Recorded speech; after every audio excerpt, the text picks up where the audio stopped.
sister of the shock ad, usually set soon after, is the grief ad.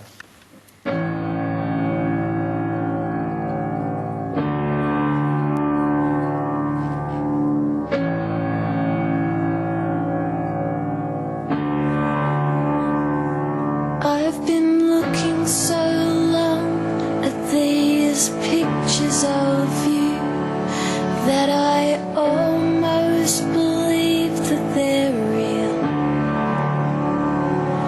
I've been living so long with my pictures of you that I almost believe that the pictures are all I can feel.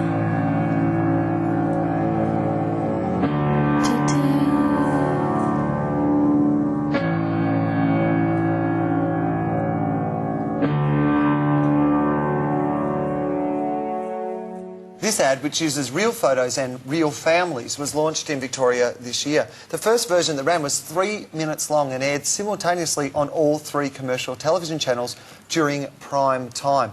Russell, why would you do that?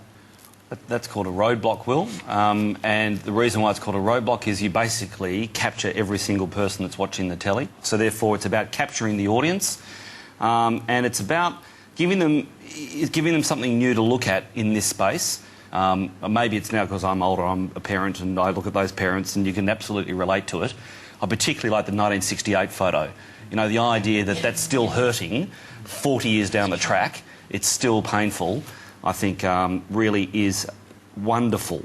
The two things I like about it is the long silences when nothing's happening in the ad. There's no voiceover, there's no government telling you what to do, there's no orders in it. It's just pauses that are really uncomfortable to watch. And the second thing I like is they address a major issue in road safety. It's been an issue for a long time, and that's the notion of statistics. If one person dies, it's a tragedy. If thousands die, it's a statistic. And by making it real, and we talked about using real people in other episodes, and companies sort of painting it on to give them credibility. That was real people. They were their lives. You felt their sorrow. Amazingly brave of these people to do this. Do ad agencies like getting this sort of work? Ad agencies love this kind of work and you hate this kind of work. You love it because you get to make an ad that can make a difference. It's kind of the work that's good for your soul. That's what I call it, because we spend so much time kind of flogging whatever, stuff, guff. We hate it because in order for this to work, we have to come up with a message that will engage people and get them to listen to us, and then we can make a difference. But the slogan at the end about being photographed and the idea of the ad being pictures, is it to combat people who just go, oh, speed cameras are just revenue raising and that sort of thing? Is that what they're partly doing here? Yeah. It's a massive issue you just touched upon, because one could argue that our distrust of government is killing lots of people on the roads. Because we are so, they could actually put speed cameras on every corner. They could increase the booze buses and put a lot more police. And we know, fact, that 90% of people slow down around speed cameras. The reason they don't do it, because it's unpopular. Because people view fixed speed cameras as revenue raising. It's a massive issue. I actually think it's part of what I was saying earlier. You need to mix up the messages. You need to go shocking. You need to go emotional.